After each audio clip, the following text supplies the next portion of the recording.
State Bank and Trust has been invested in Winfield and Marion County for more than a century, and today we remain deeply committed to meeting the needs of local families and businesses with excellent financial products and friendly down-home service. But more than that, we're dedicated to supporting the growth, success, and well-being of our community as a whole. Because when it comes right down to it, there's nothing more important than community. And just like our outstanding city officials, police, and fire departments, you can count on State Bank and Trust to help make Winfield and Marion County a great place to live for everyone who calls this area home. Hello everyone, this is Chuck from Span Hardware in Winfield, Alabama. Good to be with you today, and I just want to let you know we've got some new things this year for the spring season. As you can see, Stihl now has the lawnmower.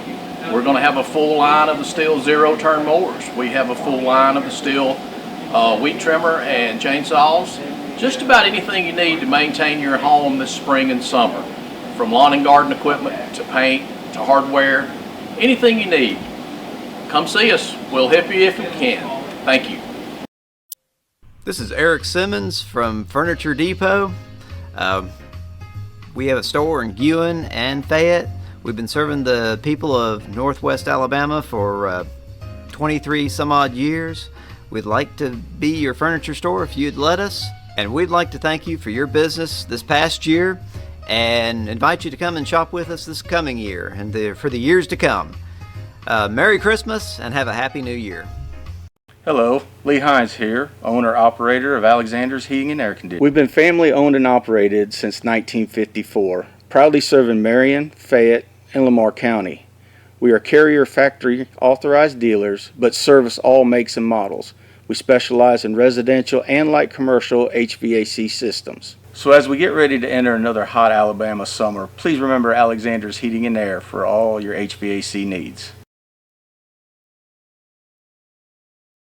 Tom Bigby Electric Cooperative was formed for the need for electricity to the local citizens that were living in the rural areas of Marion, Lamar, and portions of Fayette counties.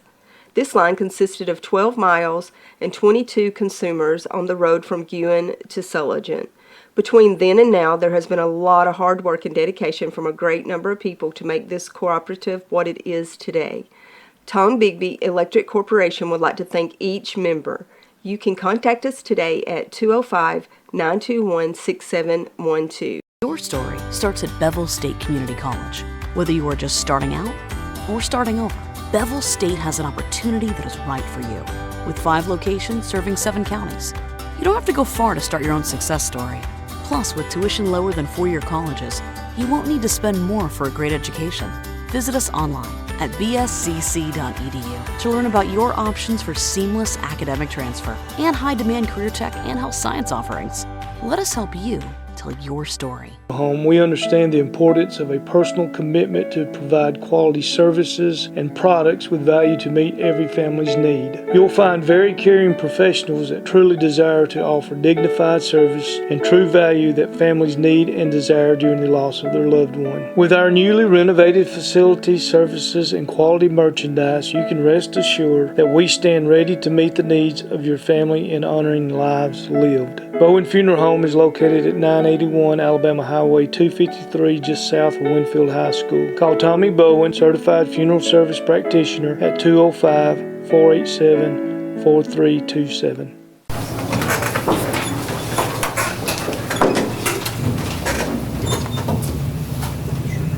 Lord, thank you for this another day of life. Continue to bless each one in this room here and their family. Continue to bless each one of them that we have served as loved ones this past week. Need to look over us and maybe make the right decisions for the city of Winfield. Thank you and amen. I pledge allegiance to the flag of the United States of America and to the republic for which it stands, one nation, under God, indivisible, with liberty and justice for all.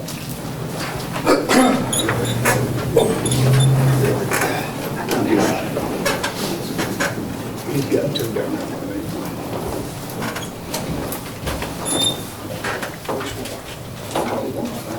Well, Todd's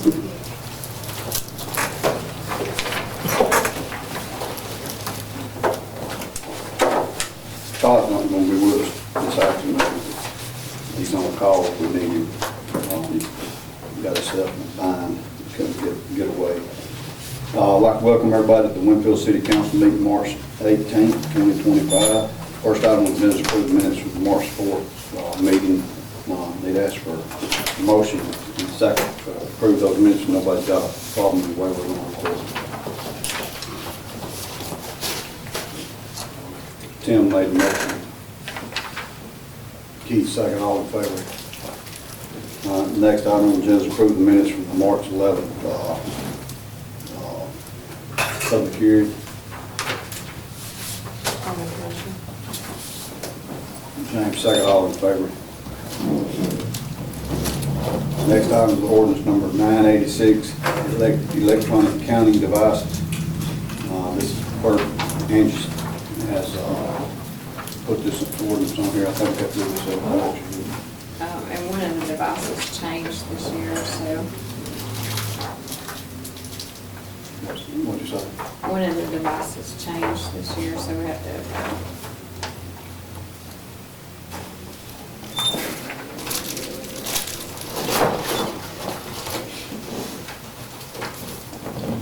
Ordinance number 986, an ordinance to repeal ordinance number 970 and establish the use of electronic voting counting devices for use in all municipal elections. Whereas Chapter 7, Title 17 of the Alabama Code of 1975 and the regulations adopted pursuant thereunto by the American Alabama Electronic Voting Committee provide for the use of electronic voting counting systems, and whereas Section 17-7-21 of the Code of Alabama 1975 provides that a municipality may, in its discretion by adoption of an appropriate ordinance, authorize, adopt, and direct the use of electronic voting counting system for use in all elections held in such municipality. Now, therefore, be resolved, the City Council of the City of Winfield, Alabama, that for all elections held subsequent to the passage of this ordinance, that will all supplies obtained for the election of the City of Winfield adopts the DS-200 electronic vote counting system that the city will use,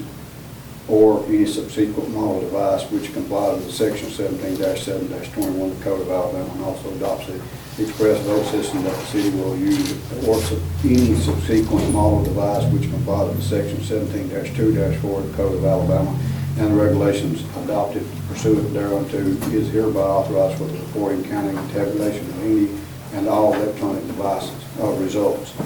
Be it further resolved, the mayor of the city of Winfield is hereby directed to file a copy of this ordinance with the Secretary of State as provided Section 17-7-21 of the Code of Alabama 1975. I need to ask for a motion to accept this removal of 970 and put ordinance number 986 in its place for these electronic counting devices.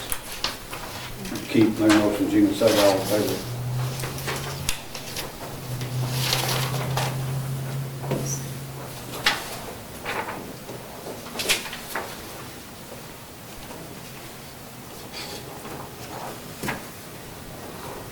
We have done on some of it been manually counting ballots. It's just a new system.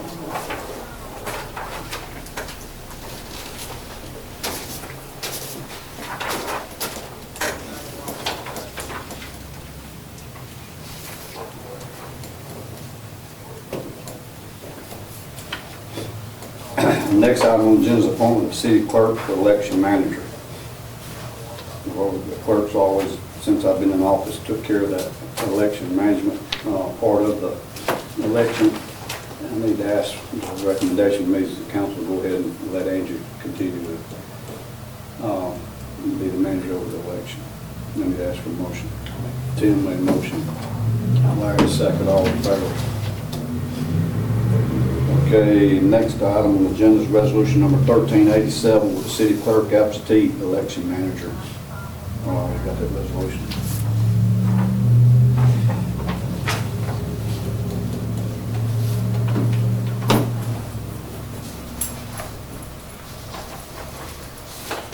This is for the, not if she's absent, this is the absentee ballot manager, correct? Compensation. compensation. Resolution number 1387, compensating the city clerk for duties as absentee election manager, whereas a municipal election will be held in the city of Winfield, and whereas Section 11-46-57 Code of Alabama 1975 provides the city clerk or other officer performing the duties of the clerk shall perform the duties of absentee election manager, and whereas for performing these duties, the municipal governing body may compensate the clerk in whatever manner and amount it deems appropriate. So, therefore be it resolved that the mayor and the city council establish a rate of $50 per day to the city clerk, Angie Oliver, for each day she is performing duties as the absentee election manager for the municipal election held and any runoff election held thereafter. Then that's the motion to approve that pay for that $50 a day for absentee election manager. Gina made the motion. Larry second. All in favor? Anybody opposed?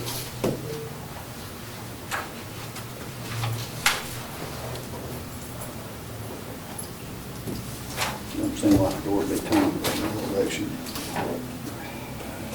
Been 5 years. Yeah, 5 this time. Next item on the agenda is the new multi-purpose building finances. We haven't discussed how we was going to do this financing on this new multi-purpose building that we're doing down here at the park. What I would like to try, what I would recommend us to do, if we could, is to go with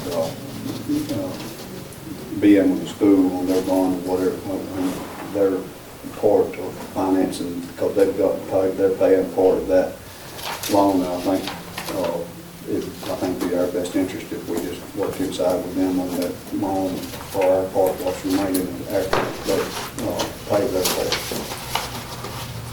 Instead of having to seek a different way of financing it. Anybody comment on that, John? We ain't got to vote on it now, but I mean, that's just my take on it. We bring it to you, the knowledge that we got to decide how we're going to do it. And that's kind of the way I thought we would do it. We can take and vote on it the next time. But Angie's already paying. Of course, you know, you've seen the bills she's paying out for different things for that. You have used some out of the general fund and probably the line of credit as well for stuff that we're paying for our part of that, which she's questioning what part of it's the schools or whatever. But I think what we want to do is when the final bill comes in and they pay their part and then we pay our part, we just be in that finance part of it with them. We'll be reimbursed out of that finance part for what we've already paid out. Back to the general fund and back to the loan too. So, you know, keep that around when we bring it back up the next time for us. That's how we're going to do it, but I want to bring it to your attention that we need to, because we'll just start moving forward real quick on it. As soon as this weather starts to break a little more. All right, the next item on the agenda is elected voting delegate for Alabama Municipal Insurance Corporation meeting. We do this. Elect a board member. We elect a councilman usually to represent the city for the Alabama Municipal Insurance. I don't figure if any of y'all going to volunteer for it. Would you like to volunteer for it? Pass it down. Anybody want to team up on anybody tonight? Put them in that position.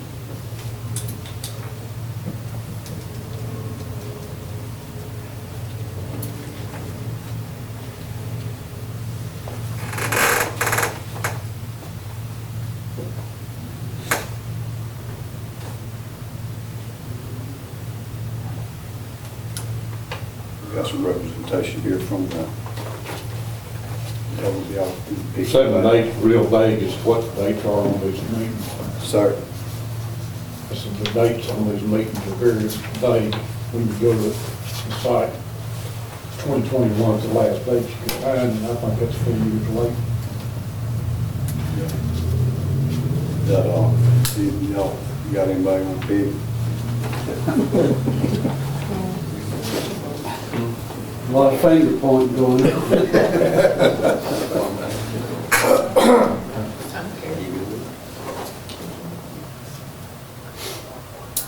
Gina, do it, I'd like for her to be. That's fine. I'm going to get a motion in a second for Gina to fill that position for the. 7 and 8. 7 and 8. Yeah, I mean, I think it'd be just as well if you could do it for both of them. Go ahead and that next item on the agenda is what's the same thing as the representatives for the island, for the League of Municipalities. Okay. Okay, all right. James made a They motion. could very well be on the same day. Yeah. So this one right here now, this annual convention of the League of Municipalities will be held May 13th through the 16th in Huntsville. Was that in 2021? 2025. 2025. That's the dates up. You okay with doing both of them? Yeah, let me just check some. May what? 13th through 16th. The membership annual business meeting, it's going to be on May the 15th. The annual business meeting will be held at 4 o'clock on 15th. Come to a meeting on that league municipalities out. Okay. All right. I get a motion second. Can I keep this? Yeah. Or do you can make a copy? I'll make a copy. I got a motion to keep second by James. Is that what you like you bid and I win? Huh? That much. All in favor? Thank you, Gina. All right. We'll pass that back to, Go back. no, I got it.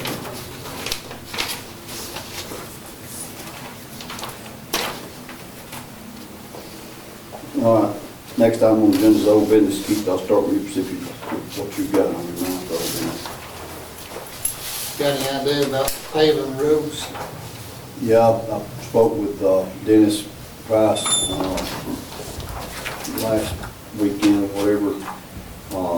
They should be, they were hoping to start this week, middle of this week. They still a little bit, they left light doing up there, and the fire department went today, and we had a mudslide go across, which they went up there today to clean the road up where they could try to finish that part that they got down there. They tried to sweep, they swept all day yesterday, and they were afraid they wouldn't do enough, so Alan then went today and washed it. So I hope they start this week. That road going in on the city levy, still just at the creek down there? So that, you On know, that 233 acres? That weren't across the creek yet? no, we got to the creek out now. I think all this rain's got him tied up, because a lot of that wash is coming off that hill. He's got his Pretty sure crew, it's muddy down he's got there. his crew over there, and trying to keep that little handle. You got that, clear that much land with no vegetation on it, it creates a problem. He's trying to get it up hard to present it, get closer to ready as he can. Go forward, right? Yeah, we could do that before we did, really. Yeah, I went to that. They've done a lot of logging, they've done a good bit of logging. We could bypass that and went through some trails if they would have said nothing. Your season's out now. Yeah, You got anything else? that's it. Gina? You had a chance to go look at the ball court. Yeah, I've reached out to them, they're gonna come back and see what we can do with it. When the small crack come in that day that they were doing it, or the day after they were doing it or whatever, and they actually volunteered then to cut. I said, let's wait and see how bad it gets or what it does, and then we'll revisit if it didn't work out right. And they're gonna come back.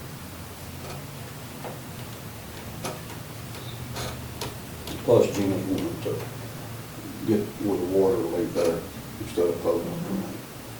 Put them guys out there with shovels, put it in. We don't use shovels no more. Yeah, that's it, Tim. What kind of interest across like 25 acres? We still. Yeah, I reached back out to them 2 weeks ago. We got re-permits, the state gave us, we got rebonded, Angie handled the bond part of it, and we got re-permitted with the state with the right. We satisfied that we're not going to cost another landowner. And I've reached back out to them and told them that we've got the finishing line, we've got everything in order. So. It definitely needs to be done, especially when we're doing this next phase 2 of the project up here on the north side. With that A-trip.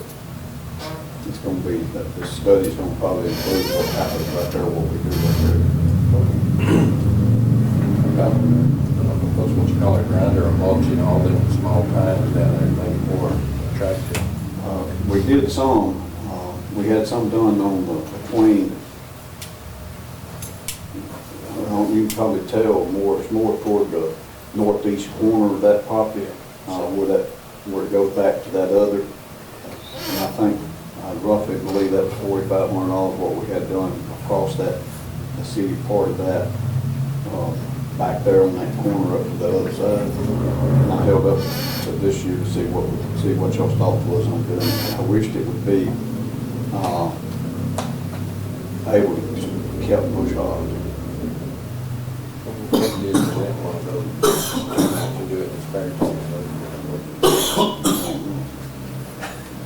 Randy's got one, I just use it. Just saying, the red ones, we like to go there and fair down. I think that's tough, we could do that. We could do some application. You donate your time, you can, you get paid for what you can. I wouldn't want to get paid for it, I just want to look good up there, attractive. They don't even get no bigger. They're getting, some of them are getting big now. I hope we have something on there already by now, but we get that interest fixed and what's going on right now, I think we got a good option. That's all I Larry, Jennifer, Jane. All right, I'm going to talk with y'all just a little bit about this I'm bringing under old business because it's been here, the storm shelter situation up here. If in the case of a severe storm like we've had this past weekend, it's always been kind of left up to the fire department to kind of see to it that it's open and kind of maintain, I guess, like the right word when I say maintain, it's kind of oversee it while it's open and the storms are happening. Alan was going to be short-handed this time for us being able to keep somebody up there with it. The storm, the warnings for the storm is not like an hour or two, it was like 12 hours at a time and, a big length of time. We have people that want to vandalize stuff when they're up there if it's not somebody there to oversee it or look after it. And then you have people that want to bring their pets in, and then some people may be allergic to pets. And we've always kind of tried to keep it to where there wouldn't be no pets allowed. That's just a few of the problems that we're having. I need to know what the council's thoughts is or how we need to, if it was a catastrophic, a bad event, say like Gordo or like Hackleburg got hit in 2011, all of our first responders is going to be, tied up, which when the police department was back here, a lot of the patrol cars got blocked in because people were trying to get to this shelter here and trying to park right in the door. I need some insight from the council how we need to go moving forward, because these storms I don't think is going to let up. I think it's going to continue to get worse. We've been very fortunate not to be nearly wiped out like a lot of places have, but I'd like to see what the council's thoughts is on if we could, maybe who we might could appoint to kind of see if we could get somebody that would want to oversee these shelters. This is the main one, but we're working on grants to get build two more shelters in town, different parts of the areas and different locations of town. And I kind of feel like we need to see how we're going to put somebody oversee it, and who that would need to be. Angie reached out to try to see if some of the city employees would want to do it during that time, and she didn't have no luck with any department for somebody to volunteer to do it. Some of the firemen and volunteers. But can you elaborate a little bit what they told you? They just couldn't guarantee that there'd be enough for somebody to stay there. Because they get called out just like everything else does. I think they're kind of like us, where before we had several volunteers, but that has decreased over the past few years. And they just don't have the manpower, this is like us, to have somebody that is delegated to stay there throughout the whole time. I'm begging and borrowing from other places if it's, if it hits here. Right. And he also had a full-time person now, so he was already short. Yes, I mean, we don't have to do that now, but that is an issue I think that we need to address, because we have had damages in the bathroom in different areas when it's left alone, when nobody's there to oversee it. We have had problems with animals being in there when they shouldn't be in there.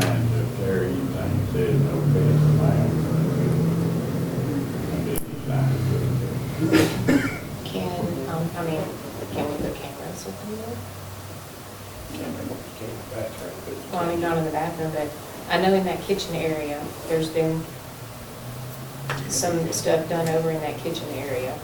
And, in the main area, I know there's in the past been some issues with some tents and stuff. I know we could put cameras in there for that. We'll go spend the next amount of dollars to get different ones located in different places. I think we need to be able to take care of it without vandalism when somebody's don't appreciate the use of it. I think cameras is a good idea. I think that's a good start. I know you can't put them in the restroom, but you can definitely see who goes in and comes out. That's right. I have Wi-Fi up there, so I don't think it will. Could you put it on your network? Absolutely. I mean, I think that would be even better for some of his network. I don't know if y'all have ever seen his kind of the way he's got his system set up, but I think it'd be good if it could be done that way.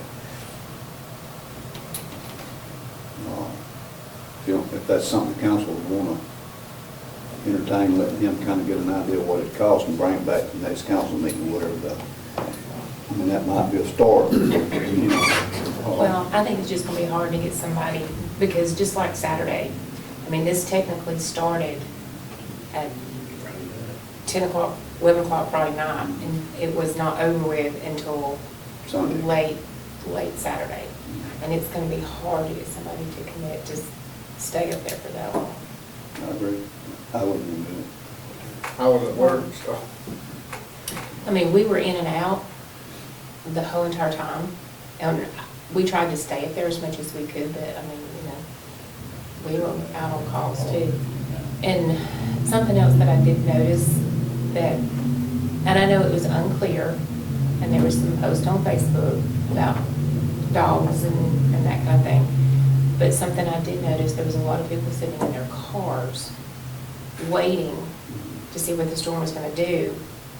And I don't like the idea of people waiting till the last minute to run from their car to get into the shelter, because That's human nature. they don't, well, it wasn't that, it's this, they had a dog. So they were going to sit in their car with their dog until either the storm came and then run into the shelter. I don't know.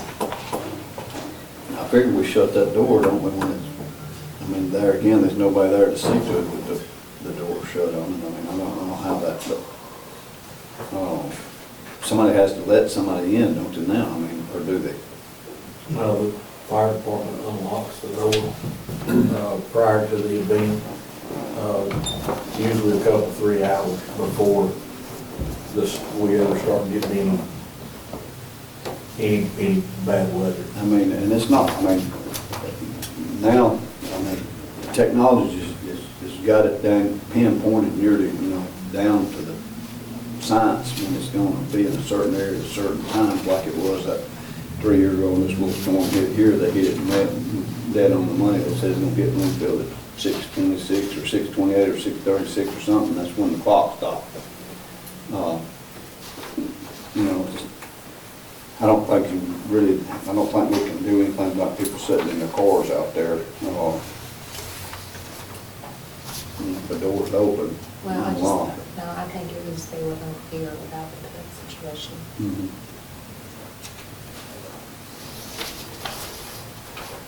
But if we can't get, somebody volunteer or appoint somebody to do it or whatever, which we wasn't expecting an employee to do it volunteer without pay. I mean, we was trying to maybe,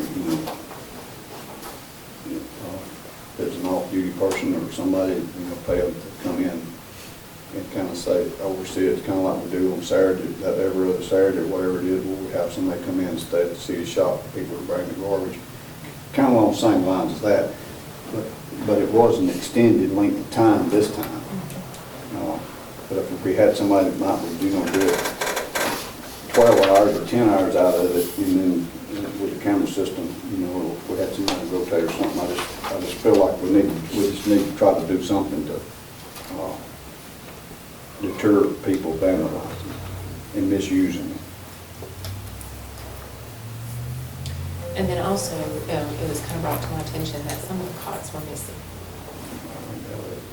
That we used to have a lot of cots in there, and I think Saturday there was only like 5 or 6. Well, I had to ask Alan, what happened. Well, I did, and but I want to say one time I thought we had like 20 plus.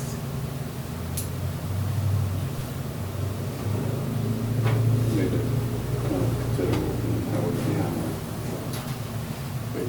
If y'all come up with any ideas, let me know.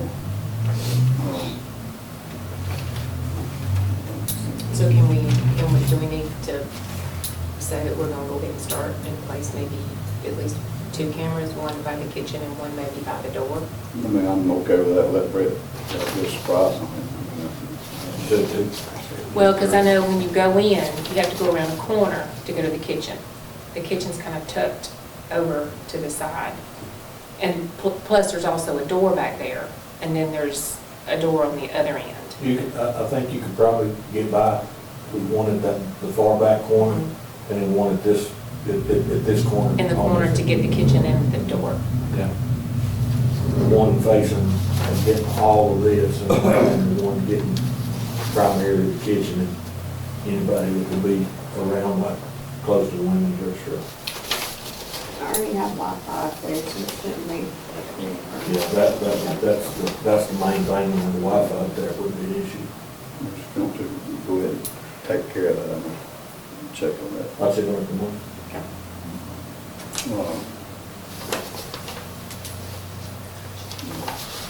Everybody, and let y'all look over this proposal, which we really don't have any, the increases. You want to kind of go over a little bit about your... I'd be glad to.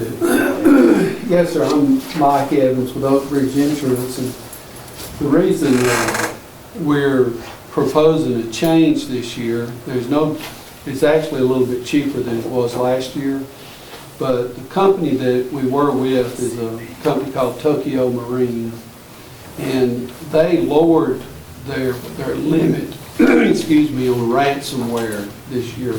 They lowered their limit to $250,000, and we had $1 million. And so we went back and shopped these are the 4 companies I did the comparison on, the 4 companies that came back. A couple of them, and one of them in particular, I think the one on the far left is from Beasley.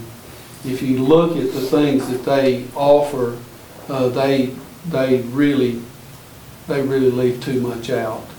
The one that we proposed this year, it's a little bit of a strange name, but their policy is called Cowbell, and it is it's the one that's closest to what you had last year, and does not have the reduced limit for ransomware. You know, I would hope that there wouldn't even be a need for ransomware, but there is, and that's one of the bigger threats in cybersecurity nowadays, is somebody getting in your system and locking it down for ransom. So what I've done is I've put on the right-hand side of your folder, I put a proposal in there from the company that we're recommending this year, Cowbell. And on the left-hand side is the comparison of the 4 companies that we did shop for. And like I said, there's not really, it's about $400 less expensive than it was last year. Not that that's a governing factor. The factor to us was that the policy you had last year, they've reduced their limit this year. And if we can get the higher limit for the same premium, then we're better off. So. Looking at your comparison, looks like Coalition's equivalent to Cowbell, $4,000 year less.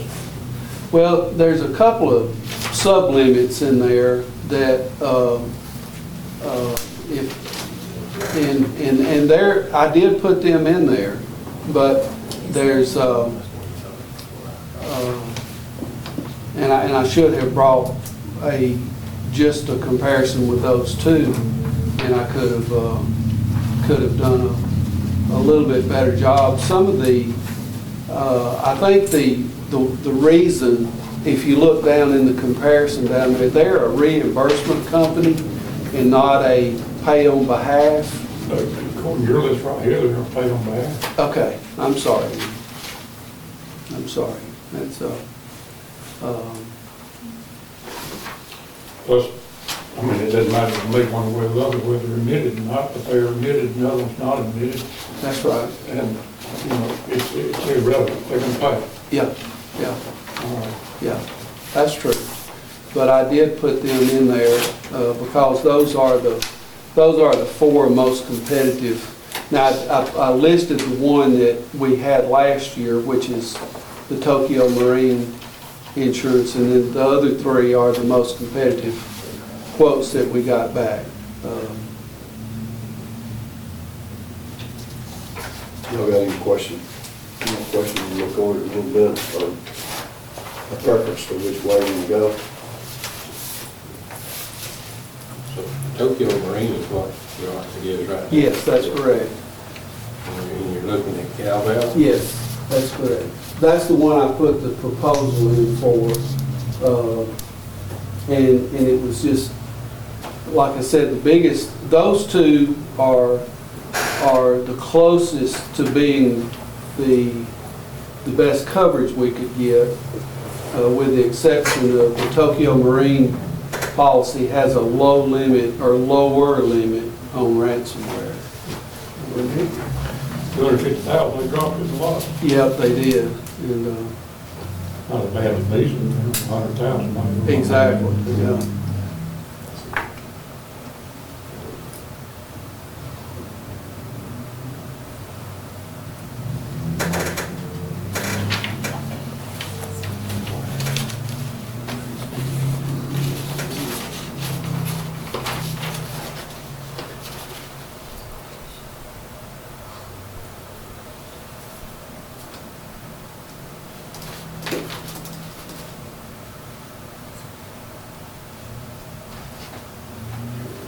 We're good where we're at right now for when's it? Well, it's actually this month when it renews. 2 days from now. Yeah, it's How many days? It's the 20th of this month, yeah.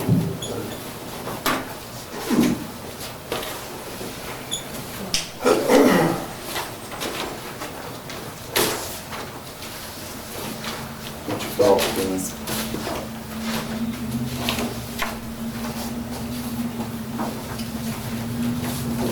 Like to have it the 5th of February when you got your clothes.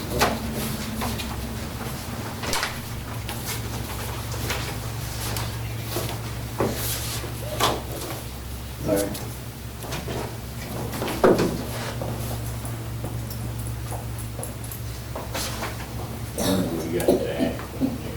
Well, I mean, the key thing is the fact that they dropped that coverage. And that's, how long we've been with Tokyo? Well, you only been with them last year. And it was with who before that? Well, Didn't have any. you didn't have any, yeah.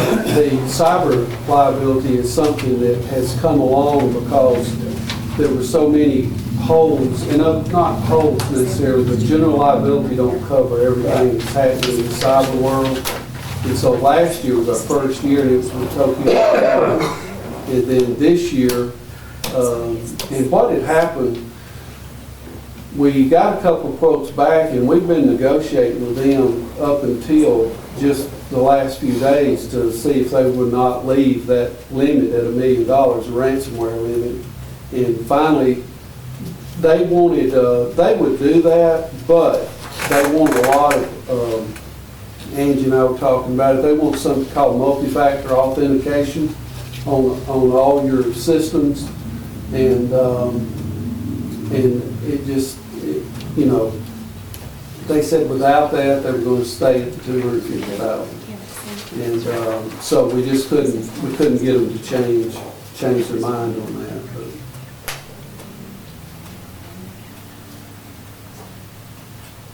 Not a bad idea to have that anymore. It's not a bad idea. We go through it every day. Well, and all the banks, you know, all the banks have done it, and even other companies are doing it. A couple of hundred text messages just right here. That's exactly right. And that's what that is. That's what the multi-factor authentication is. There's a couple of ways to do it. Yeah, but The way of the future is going to be right more. there's no doubt. You're probably right. Yeah. That's going to be the one, that's going to be the next one. And the other option out there now that's real hot is just facial identification, but eventually it probably will go retinal. That's where it's going. I guarantee you. The state forced us this year to go to multi-factor authentication on all of our programs. Had to stay. We know what you're talking about.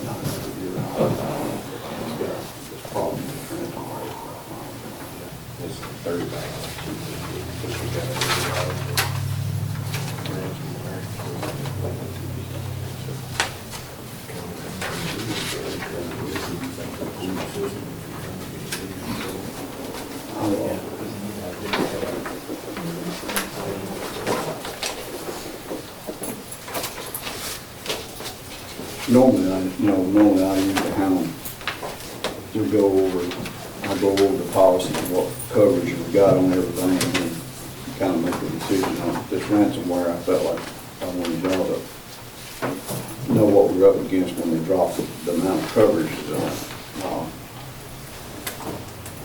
So I kind of leave it up to her. It's like if James is my insurance agent, I'm gonna leave it up to James to steer me in the right direction. I'm going to be impartial on this bit. Yeah, and that's what I kind of, you know, we've got insurance with them. I'd like to let him make his recommendation to us, and then go from there, and just let me review it. If the council's okay with that, I'm good. Well, the one that, like I said, the ones that we went over, and it didn't all come just from me. I've got another team that works on these quotes as well. And this was the closest. I would consider what you had last year for Tokyo Marine as being one of the premier coverages in the business. And this one is basically the closest to what we could get. And there, like I said, there were a couple other things.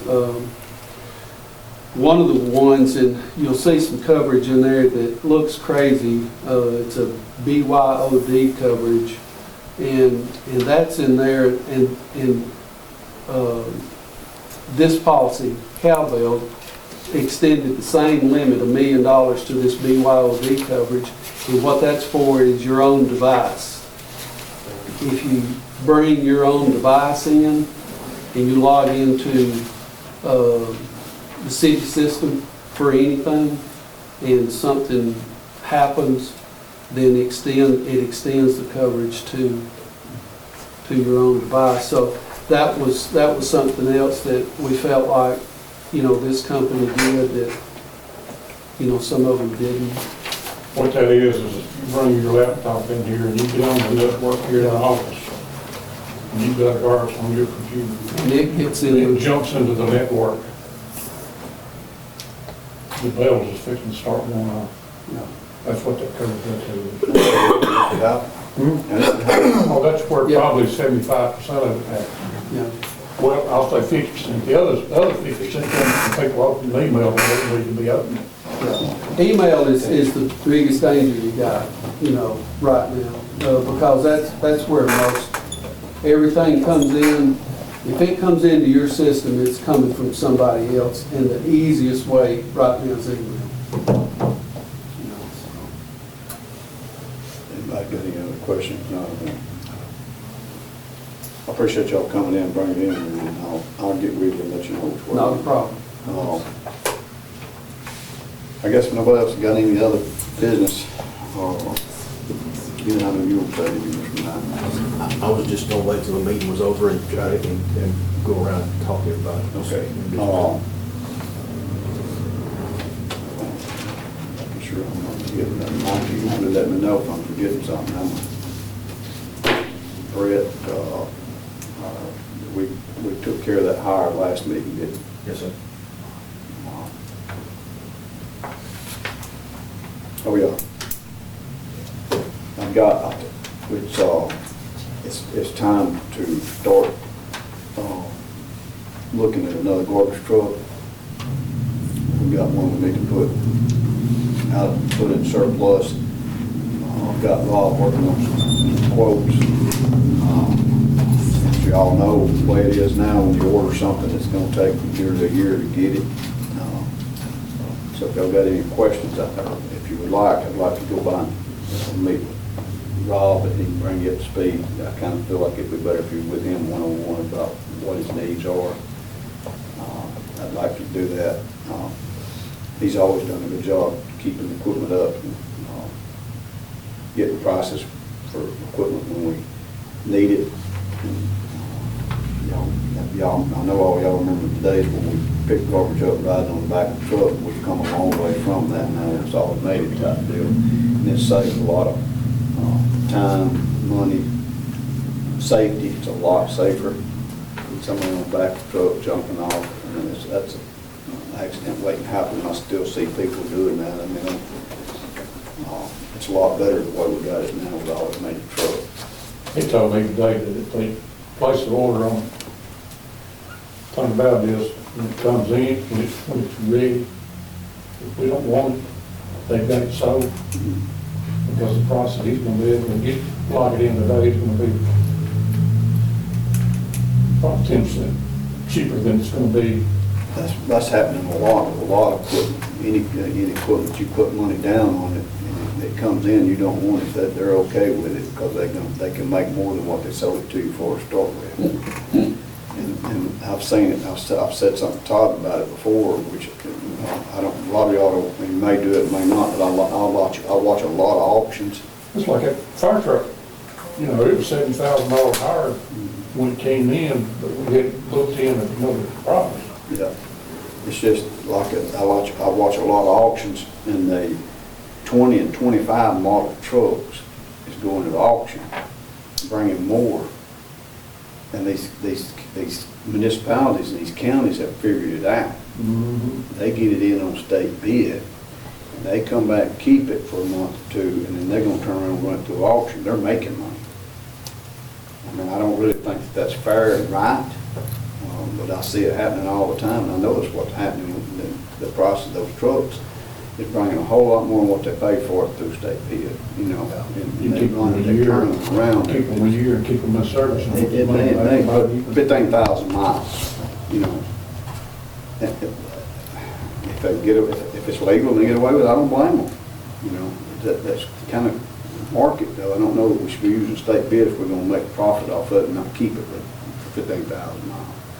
But that happens. But like James said, if we order it, if we don't want it, they'll take it. I promise you, because it's the way the market is and how things are. But I'd like for different ones. If you got any questions about it, or you know, get with Rob. And we're trying to keep our equipment updated. And, yeah, I'm glad that Rob kind of, I actually mentioned it to him. He said that it was about time, and I told him we're going to start trying to. Yeah. Well, if nobody else has got anything, I need to ask for a motion to pay the bill. Anybody, Keith made the motion, Gina seconded. All in favor? We'll cut the expense down. Everybody voted in favor. I set up there, the pilot has opened. They done a soft opening, what they call soft openings Saturday. I was up there with them for about 2 hours, from 8 o'clock to about 10, 10:15, 10:30. It's amazing. It's just amazing how something can that quick be covered up. 12 hours, double stack coming in. I mean, I can't, Sunday afternoon. it's just unreal. I mean, they kept saying it's going to be that way. They said they'd have 150 trucks a day, and they were opening this day, whether you got the road ready or you don't. And, you know, he was like, I reckon where everybody is. And I said, well, it's stormy weather, and it's still a little early. You know, it's about 8 o'clock, still a little early.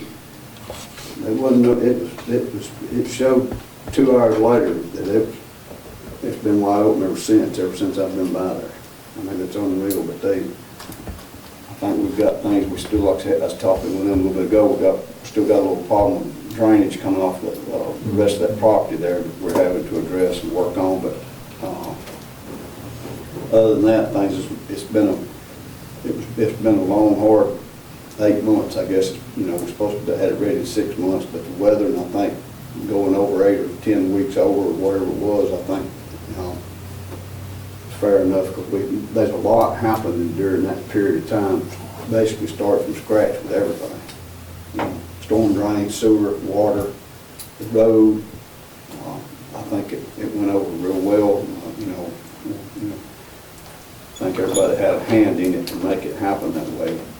From Montgomery, ARC money, and county, and the state, and all, you know, helping to bring that business towards successful, and it all worked out pretty good. But the Altos, we can't do nothing else until we do the road first this time. Road's got to be done first this time. Can't let no more traffic on 129 than what's already going in now and coming out for anything else. But anyway, we're working on that. So I guess that's about all I got. So I need to ask for a motion to adjourn. Gina and Tim, all in favor? Thank y'all.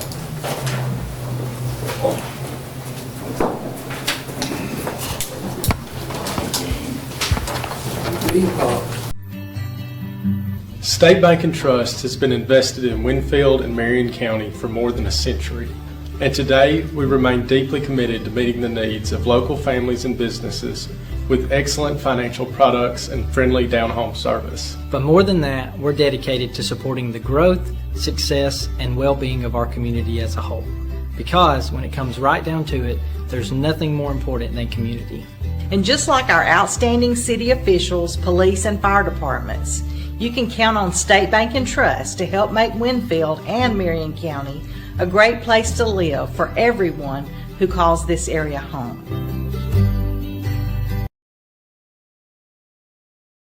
Hello everyone, this is Chuck from Span Hardware in Winfield, Alabama. Good to be with you today, and I just want to let you know we've got some new things this year for the spring season. As you can see, Stihl now has the lawnmower. We're going to have a full line of the Stihl zero-turn mowers. We have a full line of the Stihl weed trimmer and chainsaws. Just about anything you need to maintain your home this spring and summer.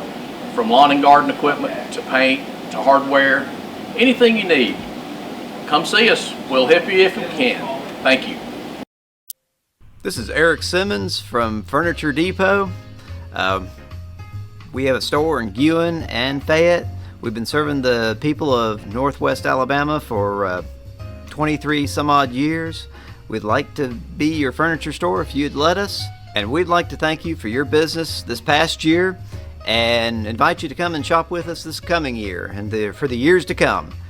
Merry Christmas and have a Happy New Year. Hello, Lee Hines here, owner-operator of Alexander's Heating and Air Conditioning. We've been family owned and operated since 1954, proudly serving Marion, Fayette, and Lamar County. We are Carrier Factory authorized dealers, but service all makes and models. We specialize in residential and light commercial HVAC systems. So as we get ready to enter another hot Alabama summer, please remember Alexander's Heating and Air for all your HVAC needs. Tom Bigby Electric Cooperative was formed for the need for electricity to the local citizens that were living in the rural areas of Marion, Lamar, and portions of Fayette counties. This line consisted of 12 miles and 22 consumers on the road from Guin to Sulligent. Between then and now, there has been a lot of hard work and dedication from a great number of people to make this cooperative what it is today. Tom Bigby Electric Corporation would like to thank each member. You can contact us today at 205-921-6712. Your story starts at Bevel State Community College. Whether you are just starting out or starting over, Bevel State has an opportunity that is right for you. With 5 locations serving 7 counties, you don't have to go far to start your own success story. Plus, with tuition lower than 4-year colleges, you won't need to spend more for a great education. Visit us online at bscc.edu to learn about your options for seamless academic transfer and high-demand career tech and health science offerings. Let us help you tell your story. We understand the importance of a personal commitment to provide quality services and products with value to meet every family's need. You'll find very caring professionals that truly desire to offer dignified service and true value that families need and desire during the loss of their loved one. With our newly renovated facilities, services, and quality merchandise, you can rest assured that we stand ready to meet the needs of your family in honoring lives lived. Bowen Funeral Home is located at 981 Alabama Highway 253, just south of Winfield High School. Call Tommy Bowen, Certified Funeral Service Practitioner, at 205-487-4327.